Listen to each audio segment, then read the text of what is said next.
నమస్కారం friends. So నేను పెట్టిన టైటిల్ ప్రకారం ఇది ఎయిర్ ఇండియా ఫ్లైట్.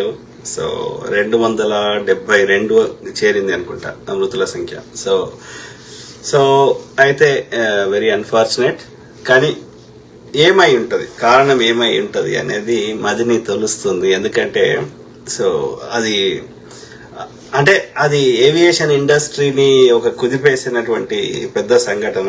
సో కాబట్టి హౌ టు ప్రివెంట్ ఫ్యూచర్ అనేది కావాలి. కాబట్టి దాని గురించి తెలుసుకోవాల్సిన అవసరం ఎంతైనా ఉంది. కాకపోతే నేను చేసే ఇన్వెస్టిగేషన్స్ చేసే స్థాయిలో లేము. అది చేయాల్సిన ప్రపంచ దేశాలకు చెందినటువంటి సేఫ్టీ ఆర్గనైజేషన్స్ అన్ని ఓకే మన DGCA ఆధ్వర్యంలో, సో అమెరికాకు చెందినటువంటి యూకేకి చెందినటువంటి ఆ యొక్క సేఫ్టీ సంస్థలు అన్ని కలిపి వాళ్ళు ప్రయత్నం చేస్తున్నారు. కానీ సో మనకి ఒక ఫుల్ రిపోర్ట్ రావాలంటే 12 months to 24 months కూడా పట్టొచ్చు. అంటే వన్ ఇయర్ నుంచి 2 years కూడా పట్టొచ్చు. లీస్ట్ తక్కువ 6 నెలలన్నా పట్టొచ్చు. ఎందుకు అంటే కారణం ఏంది అంటే ఇక్కడ రెండు ఉన్నాయి. ఇది బ్లాక్ బాక్స్ అంటారు. బ్లాక్ బాక్స్ అనేది ఓల్డ్ టర్మ్. ఓకే, దానికి కరెక్ట్ వర్డ్ ఏంటంటే ఈ రికార్డర్స్ లో 2 రకాల రికార్డ్స్ ఉంటాయి. కాక్పిట్ అంటే ఆ పైలట్ కూర్చుండే దాన్ని కాక్పిట్ అంటారు. ఓకే, కాక్పిట్ లో వాళ్ళు మాట్లాడుకునేది కానీ ఎనీ సౌండ్స్ వచ్చేది రికార్డ్ చేసేదాన్ని కాక్పిట్ వాయిస్ రికార్డర్ అంటారు. ఓకే, సో వాళ్ళు మాట్లాడుకునేది, పైలట్లు మాట్లాడుకునేది, లేకపోతే ఎనీ సౌండ్స్ ఇంకా వేరే మిషన్ నుంచి వచ్చే సౌండ్స్ కావచ్చు. Any sound in the cockpit లో రికార్డ్ అయ్యేదాన్ని కాక్పిట్ వాయిస్ రికార్డర్, పేర్లోనే ఉంది cockpit voice recorder. Okay, CVR అంటారు. ఓకే, అది ఒకటి. రెండోది దీనికంటే ముఖ్యమైన రికార్డర్ ఏంటి అంటే ఫ్లైట్ డేటా రికార్డర్. ఫ్లైట్ లో ఏమేమి కంట్రోల్స్ ఎట్లా చేస్తున్నారు, వాళ్ళు ఏమి టచ్ చేస్తే ఏమైతుంది ఆ కాక్పిట్ లో అనేది ఆ డేటాని కంప్లీట్ గా రికార్డ్ చేసేది. Every 5 seconds every 2 seconds record చేసేటువంటి దాని పేరు FDR అంటారు, ఫ్లైట్ డేటా రికార్డర్ అంటారు. ఇది చాలా ముఖ్యం. కాక్పిట్ వాయిస్ రికార్డర్ కంటే ముఖ్యమైనది ఈ ఫ్లైట్ డేటా రికార్డర్. అంటే ఆ పైలట్ గానీ కో పైలట్ గానీ ఏ కంట్రోల్ టచ్ చేసినా అది రికార్డ్ అవుతుంది.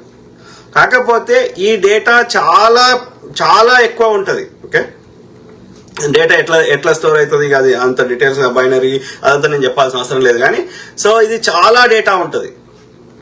ఆ డేటాని డీకోడ్ చేసి ఓకే దాన్ని ఆ సిచ్యువేషన్ అర్థం చేసుకొని దాన్ని ఆ యొక్క రీక్రియేట్ చేసి అంటే సిమ్యులేట్ చేసి కంప్యూటర్ లో సో అది ఎట్లా అయింది ఏమైంది తెలుసుకోవాలంటే టైం పడుతుందంట. ఓకే, ఈ ఫ్లైట్ డేటా రికార్డర్ లో ఉన్న డేటాని లేదా బ్లాక్ బాక్స్ లో సామాన్యులు మాట్లాడుకునే భాషలో సో దీనికోసం టైం పడుతుంది. కాబట్టి సో అది ఎక్స్పర్ట్స్ అందరూ అన్ని దేశాలకు చెందిన ఎక్స్పర్ట్స్ అందరు కలిసి సో అది ఇన్వెస్టిగేషన్ చేస్తారు. సో కానీ వాళ్ళు చేసేదాకా ఇప్పుడు 6 నెలలు 1 year 2 years అయితే ఆ లోపల జరగాల్సిన ప్రమాదాలు జరిగే అవకాశం ఉంటది కదా.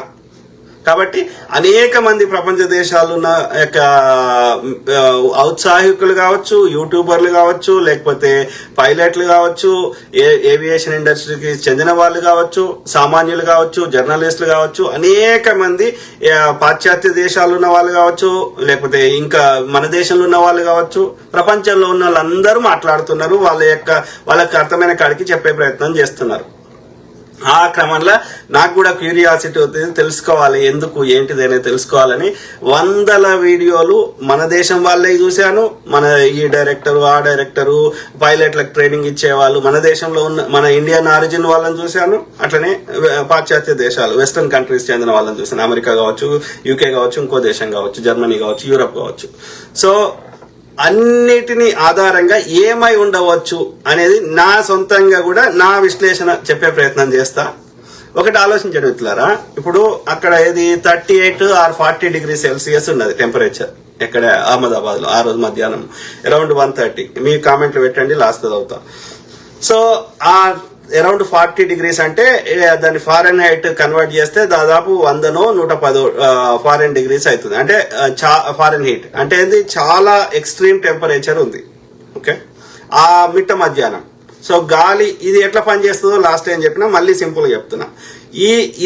ఇది పైకి లేవాలంటే ఎయిర్ ప్రెషర్ ఆధారంగానే లేస్తుంది, గుర్తుపెట్టుకోండి. వింగ్ పైన ఉండే ప్రెషర్ కి వింగ్ కింద ఉండే ప్రెషర్ కి తేడా వల్ల అది లేస్తుంది. ఆ ప్రెషర్ ఎట్లా క్రియేట్ అవుతుంది తక్కువ ఎక్కువ అంటే అనేక ఫ్యాక్టర్స్ ఉన్నాయి.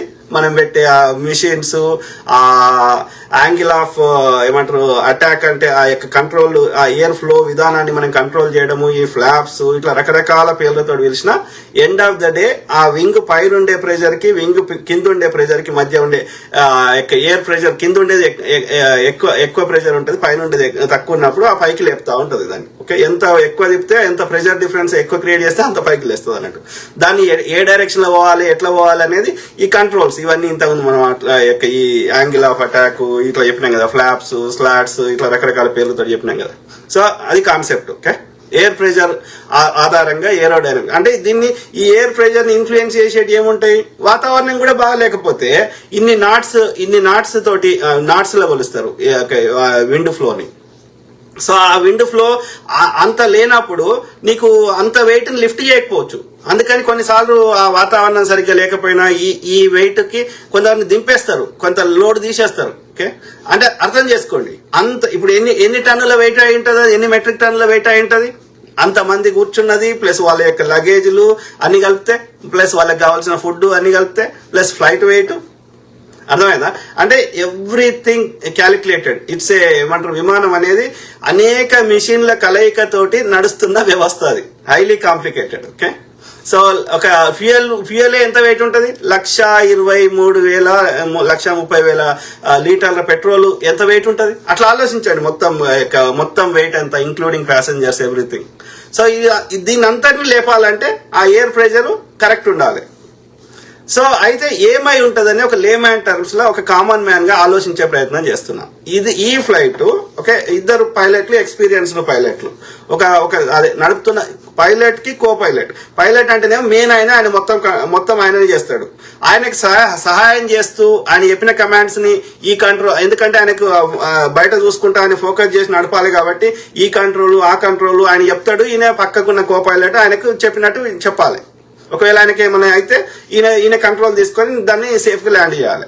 ఓకే, కాబట్టి ఇద్దరు పైలట్లు ఉంటారు, co pilot and pilot. Okay, so pilot అన్ని కంట్రోల్ చేయడు, కో పైలట్ ఆయనకు సహకరిస్తాడు. ఓకే, అంటే పైలట్ చెప్పినటువంటి కమాండ్స్ ని ఆయన పాటిస్తాడు. ఇప్పుడు ఫ్లాప్స్ అప్ కావాలంటే, లేకపోతే రిట్రాక్ట్ కావాలంటే, లేకపోతే ఆ యొక్క కింద ఉండే ఆ వీల్స్ దాన్ని గేర్ అంటారు, ల్యాండింగ్ గేర్ అంటారు. ఆ గేర్ ఒక 50 feet పోయినాక లోపలికి పోవాలి. పోకపోతే ఏమవుతుంది అంటే అది కిందికి గుంజుతా ఉంటది బరువు గ్రావిటీ వల్ల, దానివల్ల ఇంకా కష్టం అవుతుంది పైకి లేవడం. సో ఇట్లా రకరకాల కారణాలు ఉన్నప్పుడు ఇక్కడ ఏమై ఉంటుంది అనేది మనము లేమ్యాన్ టర్మ్స్ లో ఆలోచించే ప్రయత్నం చేద్దాం. వీఆర్ నాట్ ఎక్స్పర్ట్స్, మనకు తెలియదు.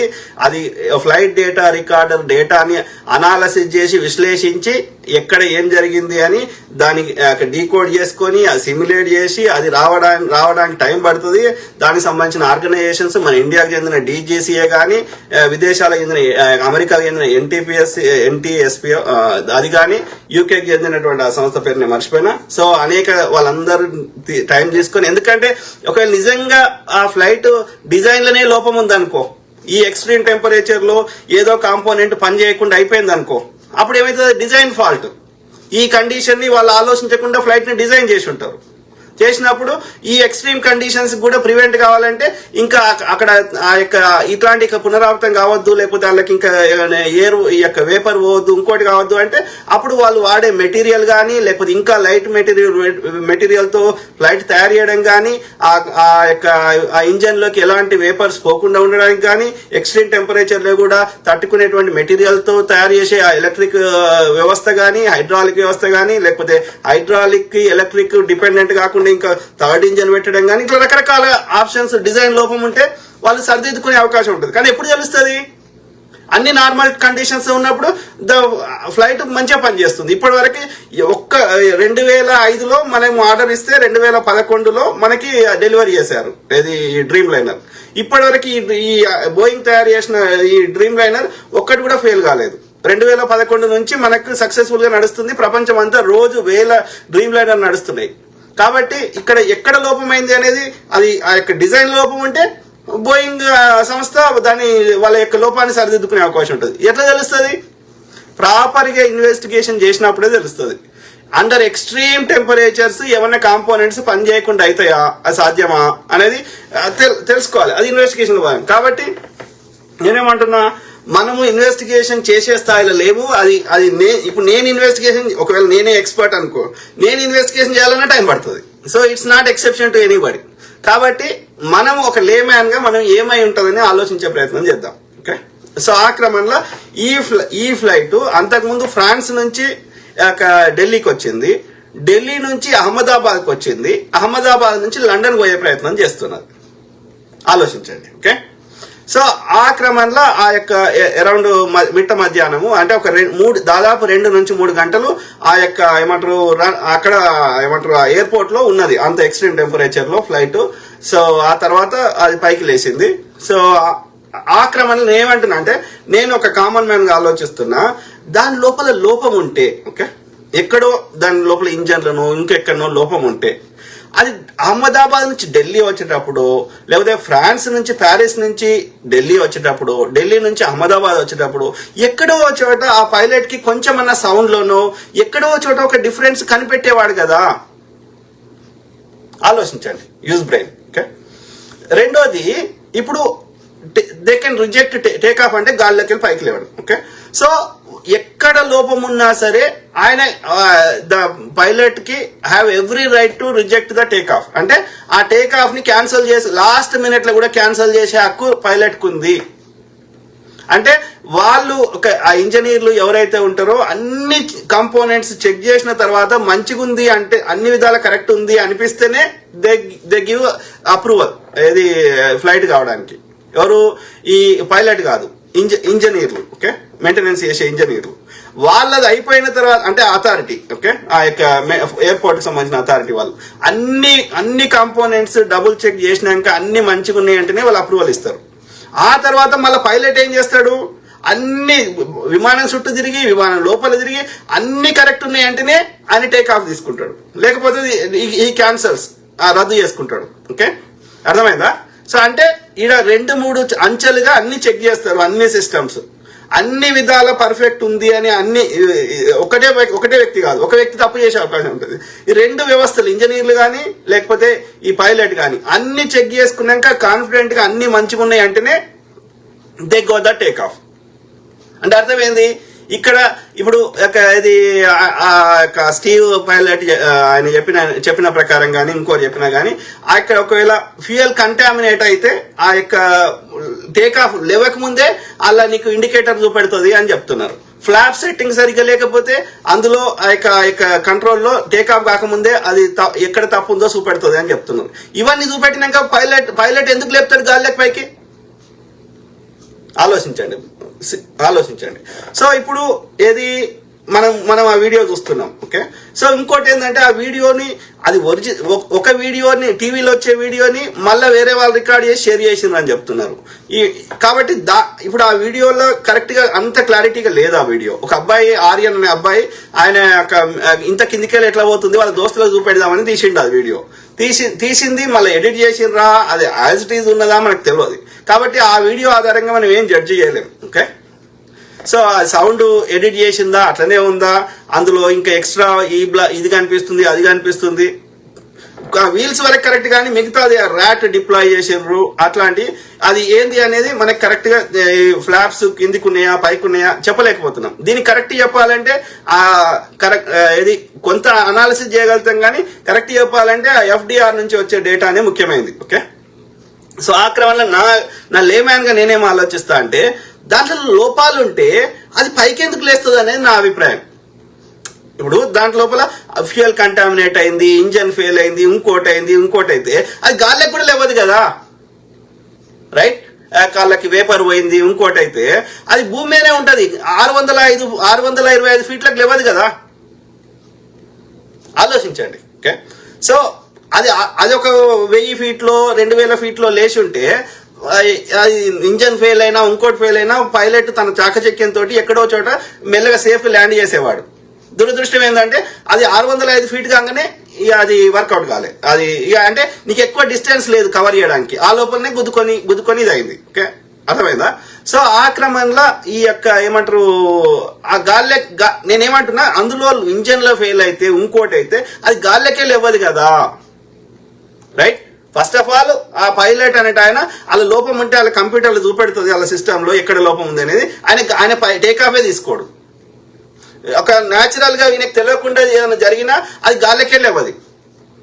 కానీ మనకు క్లియర్ గా రన్వేల చివరి దాకా పోయి ఆ యొక్క రన్వే నుంచి లేస్తుంటే కింద దుమ్ము కూడా లేస్తున్నది అంటే ఇంజన్ లో ఆయన గాలికి లేచినప్పుడు ఏ సమస్య లేదు అని అర్థమే కదా. ఆల్రెడీ ఫ్రాన్స్ నుంచి ఢిల్లీ వచ్చినప్పుడు ఒక్క దగ్గర అది ఎక్కడ లోపం ఉంటే సౌండ్ లోనో ఎక్కడో తెలిసేది కదా. ఆ పైలట్ ఆల్రెడీ కంప్లైంట్ చేసేటోడు కదా, రైట్. మళ్ళీ ఢిల్లీ నుంచి అహ్మదాబాద్ దాకా అది సక్సెస్ఫుల్ గా వచ్చేది కాదు కదా. ఈ ఇంజనీర్లు అప్రూవ్ ఇచ్చేవాళ్ళు కాదు కదా, పైలట్లు అప్రూవ్ ఇచ్చేవాళ్ళు కాదు కదా. అంటే అక్కడ ఇక్కడ లోపం కనిపిస్తలేదు. ఓకే, మరి ఏమై ఉంటది? గాల్లోకి లేచింది అంటే అది అంత మంచిగున్నట్టే లెక్క. మరి ఏమై ఉంటది ఆలోచించాలి. ఇంత బరువు, ఇంత మంది కానీ వాళ్ళ లగేజ్లు కానీ ఫ్లైట్ కానీ. ఇంకోటి ఏంటంటే ఆ గేర్ అనేది మీరు అబ్జర్వ్ చేయండి, అది 50 ఫీట్లు కానీ 100 ఫీట్ల లోపలనే దాని లోపలికి అంటారు ఆ కింద ఉన్న గేర్ ఆ యొక్క ల్యాండింగ్ గేర్ ని. కానీ మీరు అబ్జర్వ్ చేయండి, అక్కడ టేక్ ఆఫ్ నుంచి ఆడ యాక్సిడెంట్ అయ్యేదాకా అది ఎప్పుడు కూడా లోపలికి పోలే. 625 ఫీట్ల దాకా కూడా లోపలికి పోయినట్టు కనిపించలే ఇక్కడ. ఎందుకంటే మనకు ఆ విజువల్లో ఇక్కడ నుంచి మొత్తం కనిపిస్తుంది అది. సో మరి మనకి తెలియకుండా 625 ఫీట్కి పోయినాక మన దగ్గర ఆ వీడియో లేకపోతే నేనేం చేయలేను. కానీ ఓకే, కానీ మోస్ట్ ప్రాబబ్లీ అది లేకుండా అనిపిస్తుంది. కొంతమంది ఏమంటారు అంటే అది కావాలని ఆయన కిందికి అన్నాడు, ఎందుకంటే ఎక్కడన్నా ల్యాండ్ అయినా కానీ ఒకవేళ సేఫ్ గా ఇంకా నష్టం ఎక్కువ జరగకుండా ఉంటుంది అన్న ఉద్దేశంలో ఆయన కిందికి అన్నాడు అని అంటున్నారు మన ఇండియాకి చెందిన వాళ్ళు. తెలియదు. ఓకే, మన ఇండియాకి చెందిన పైలట్లు తెలియదు. కానీ ఇంకోటి 2 ఇంజన్లు ఇప్పుడు అయితే ఏమైంది, ఆ 625 ఫీట్ దాకా లేచింది మంచిగానే. ఆ తర్వాత ఇంకా పైకి పోతలేదు. ఆయన ఎంత విధాలు ట్రై చేసినా ఎందుకు పోతలేదు? పోవాలి పోవాలి పోవాలి, ఆ లిఫ్ట్ కావాలి అంటే ఎక్కడ లోపమైంది అనేది ఇక్కడ క్వశ్చన్ మార్క్. అంటే దానికి కావాల్సినటువంటి ఆ ప్రెషర్, ఆ యొక్క పవర్, ఆ యొక్క ప్రెషర్ డిఫరెన్స్ కానీ, ఆ ప్రెషర్ డిఫరెన్స్ క్రియేట్ చేయడానికి కావాల్సిన ఈ పవర్ కానీ, అంటే థ్రస్ట్ అంటారు, థ్రస్ట్ అంటే ఆ పవర్ కానీ అది ఇంజన్ల ద్వారా వస్తుంది. ఓకే, ఆ టర్బో అది ఎంత ఫోర్స్ తిప్పితే అంత. కానీ అది ఆల్రెడీ ఫుల్ ఫోర్స్ గా తిప్పినాక ఇక అంతకంటే ఎక్కువ తిప్పడానికి అవకాశం లేదు కదా. ఆ ఇంజన్స్ ని ఫుల్ స్పీడ్ పెట్టినాక ఇంక అంతకంటే ఎక్కువ చేయలేము. అప్పుడు ఏమైతుంది అంటే ఫుల్ కెపాసిటీ పెట్టినా అది పైకి లేస్తలేదు అంటే అర్థమైంది. అంటే ఉండాల్సిన దానికంటే బరువు ఎక్కువైందా, లేకపోతే ఆ యొక్క ఎయిర్ వాతావరణము మిట్ట మధ్యాహ్నము 40 డిగ్రీల సెల్సియస్ ఆ యొక్క ఎయిర్ ప్రెషర్ తక్కువ ఉందా, అంటే పైలట్ అండర్ ఎస్టిమేట్ చేసిండు ఆ ఎయిర్ ప్రెషర్ ని. Could be any reason. ఎవరు కూడా తనంతటి తాను చంపుకోవాలని ఎవరు ట్రై చేయరు. యాక్సిడెంట్ అంటేనే ఇప్పుడు రోడ్డు మీద పోతాం, మనం కావాలని యాక్సిడెంట్ చేసుకుంటామా? నా ప్రాణాన్ని నేను చంపుకుంటున్నా? యాక్సిడెంట్ అంటేనే యాక్సిడెంట్ ఈజ్ నథింగ్ బట్ మనకు తెలియకుండా అవుతుంది అని అర్థం. మనకు మైండ్ సెట్ అప్పుడు ఏమో ఆలోచన లేకుండానో, లేకపోతే ఏమైతుంది లే అన్న ఒక నిర్లక్ష్య ధోరణియో, ఎన్నోసార్లు అయింది ఇది పెద్ద విషయం కాదు అన్న భావనో ఏదన్నా కావచ్చు. అంటే it could be, maybe I'm wrong. Okay, నేను అనుకుంటున్నా ఇంకోటి ఏంటంటే 2 ఇంజన్లు ఒకటేసారి ఫెయిల్ అవ్వడం అది సాధ్యం కాదు అని చెప్తున్నారు. అది సాధ్యం. అట్లా కావాలంటే 2 ఇంజన్ల లోపలికి పెద్ద పక్షులు, చిన్నవి కావు, పెద్ద పక్షులు, గీసలు అంటే బాత్ కంటే పెద్దగా ఉంటది. అమెరికాలో ఇంకా కెనడాలో అక్కడిక్కడ ఉంటాయి. సో అది అట్లాంటి పెద్ద పక్షులు 2 ఇంజన్లకు ఒకటేసారి పోవాలి. కానీ మేము లైట్లు వేస్తాము, ఆ యొక్క ఆ లైట్లను చూసి పక్షులు భయపడి దూరం పోతాయి. అట్లాంటిది ఇప్పటి వరకు ఒకటే ఒక దగ్గర జరిగింది హడ్సన్ రివర్ మీద. కానీ ఇప్పటి వరకు అది జరగలేదు. కాబట్టి ఆ 2 ఇంజన్లకు ఒకటేసారి పక్షులు పోవడం అని పోయి ఒక్క ఇంజన్ తోటైనా అది పైకి లేస్తుంది. 2 ఇంజన్లు ఒకటేసారి పోవడం అనేది అది జరగదు, అది మామూలుగా జరగదు అని చెప్తున్నారు ఎక్స్పర్ట్స్. అన్నప్పుడు ఇక్కడ మనకు ఎక్కడ బర్డ్స్ కూడా కనిపిస్తున్నాయి ఆ వీడియోలో.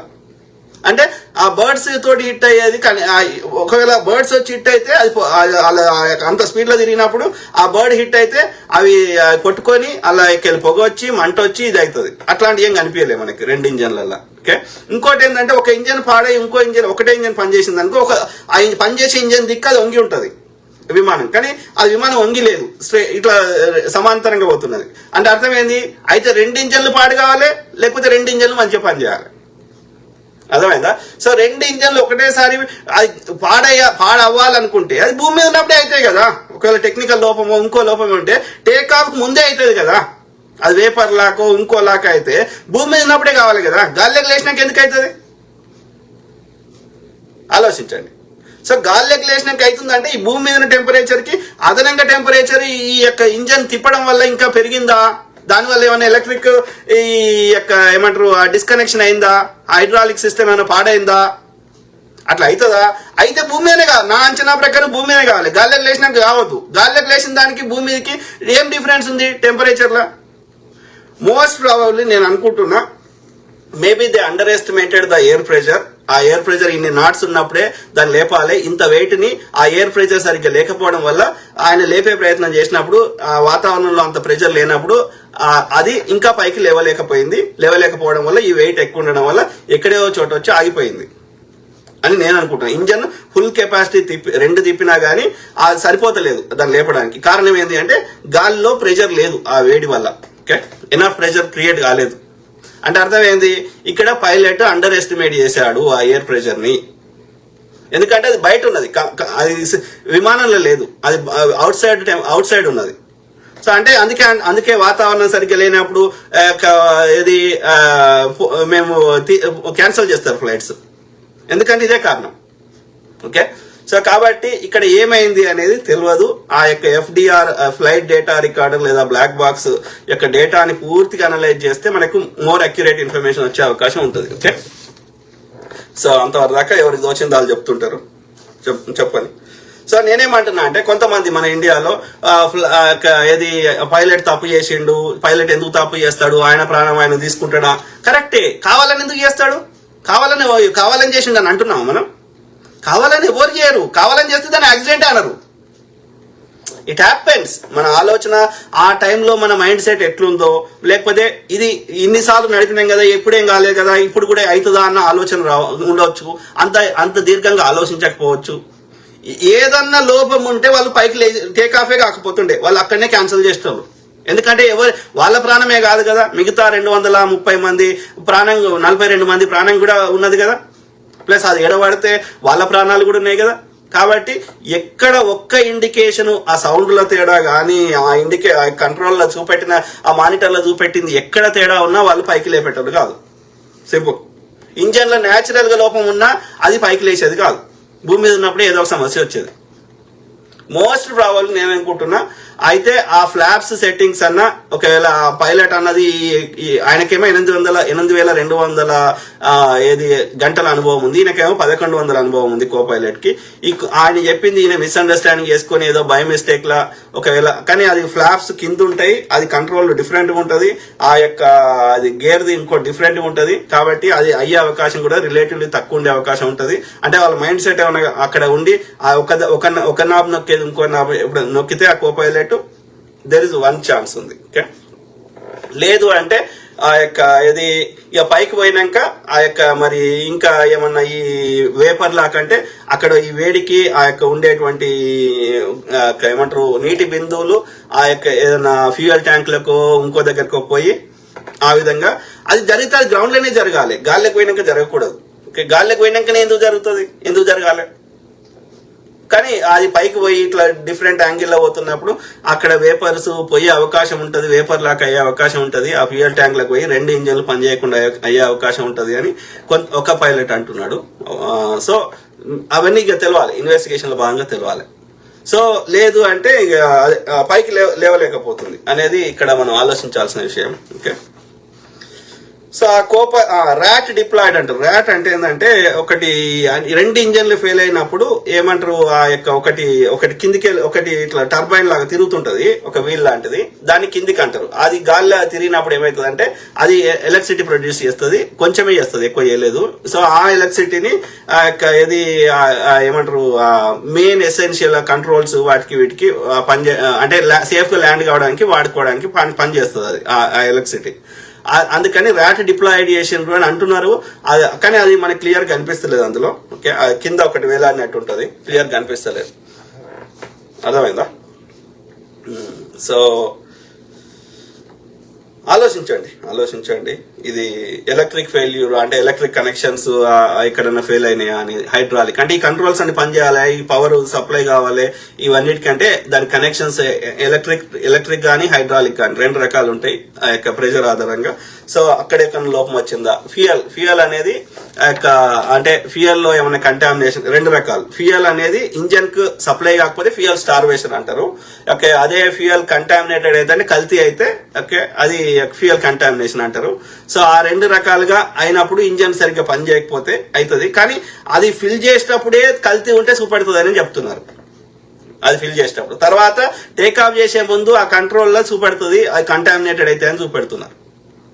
మరి అన్నప్పుడు ఫ్యూయల్ స్టార్వేషన్ కావాలి. స్టార్వేషన్ అంటే ఇంజన్ కి ఫ్యూయల్ అందకూడదు అంటే ఆ కనెక్షన్స్, ఆ ఫ్యూయల్ పైప్స్, లేకపోతే దానికి ఆ పంపు చేసేటువంటి మోటార్స్, దానికి సంబంధించిన ఎలక్ట్రిక్ సప్లై, లేకపోతే హైడ్రాలిక్, ఇన్ని వ్యవస్థలు ఒకటేసారి గాలికి లేవు. అది కూడా 30 సెకండ్స్ 1 మినిట్ లోపలనే గాలికి లేవగానే ఎందుకు పోతాయి భూమి మీద పోని?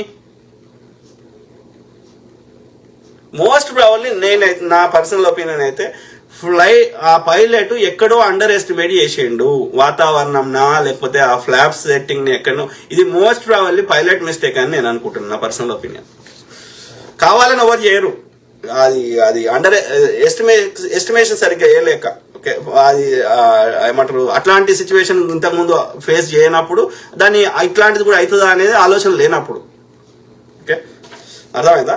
తక్కువ లోడ్ ఉందనుకో నీకు ఇబ్బంది ఉండకపోతుండే, వాతావరణం అటు ఇటు ఉన్నా.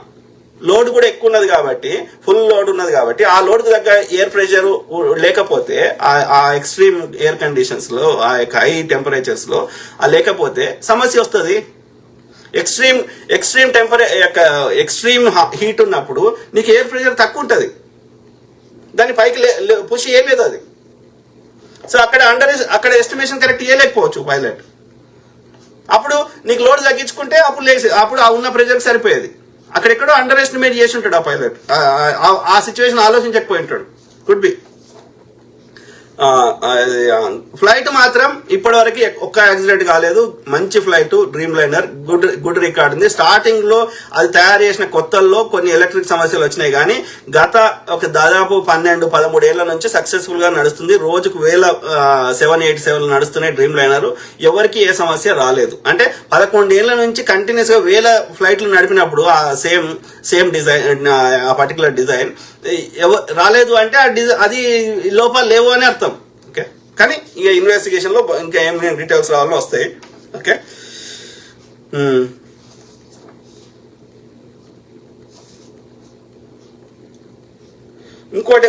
ఒక ఆయన ఏమన్నాడంటే, ఒక ఇంజన్ ఫెయిల్ అయి ఉంటే అది పైలట్ రాంగ్ గా షట్ ఆఫ్ చేసేది, ఆ ఫెయిల్ అయిన ఇంజన్ కాకుండా నడుస్తున్న ఇంజన్ కూడా షట్ ఆఫ్ చేసిండేమో అని ఒక ఆయన అంటాడు. కానీ అది ఒక ఇంజన్ ఫెయిల్ అయితే ఒక దిక్కు వంగి ఉండేది, ఫ్లైట్ వంగి లేదు, 2 ఉన్నది. అంటే 2 మంచిగానే నడిచి ఉండాలి, లేదంటే 2 ఫెయిల్ అయి ఉండాలి.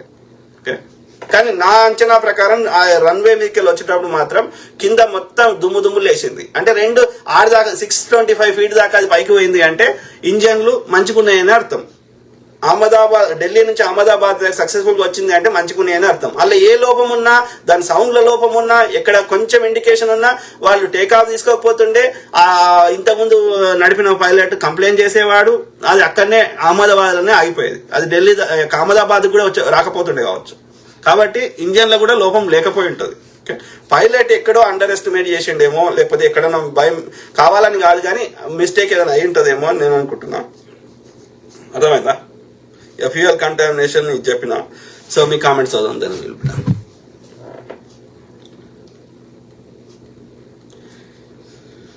మనం మాట్లాడేది ఏంటంటే ఇట్లాంటి పునరావృతం కాకూడదు అనేదే మన బాధ. ఓకే, మనకే కాదు ప్రపంచం అంతా. ఓకే,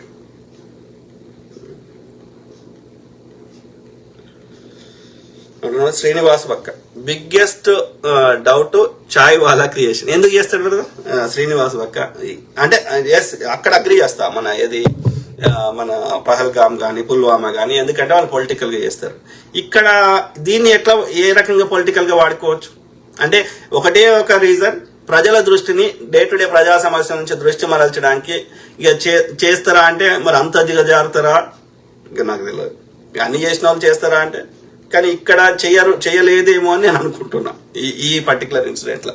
ఇక అది కూడా చేస్తే నేనేం చేయలేను. ఇక ఈ ఆర్యుని ఫస్ట్ తన్ని ధర్మేయాలి. ఇక ఇందులో కూడా వాళ్ళు కావాలని ఫ్యూయల్ కంటామినేట్ చేసి దాన్ని అప్రూవ్ చేసి, కానీ పైలట్ అని ఆపేటాడు కదా, తెలియదు కాదనే అనుకుంటున్నాం, మనకు తెలియదు. రవి కిరణ్ కుంటం, ముజే బి సేమ్ డౌట్, తెలియదు బ్రదర్ అంత. ఇక దీంట్లో కూడా వాళ్ళు కావాలని ఫ్యూయల్ కంటామినేట్ చేసిర్రు, ఏదో ప్లగ్ వీక్ చేసిర్రు, అవి చేస్తే గాల్లోకి లేవకముందే వాళ్ళకి తెలిసిపోతుంది కదా, ఆయన టేకాఫే తీసుకోడు కదా. ఆలోచించండి. I don't think so. ఈ పర్టికులర్ విషయంలో మాత్రం వాళ్ళు ఏం చేయలేదని నేను అనుకుంటున్నా. పైలటే అండర్ ఎస్టిమేట్ చేసిండు వాతావరణాన్ని ఇంకోటి అని నేను అనుకుంటున్నా. ఎందుకంటే ఆ లోడ్కి, ఆ వెయిట్ కి.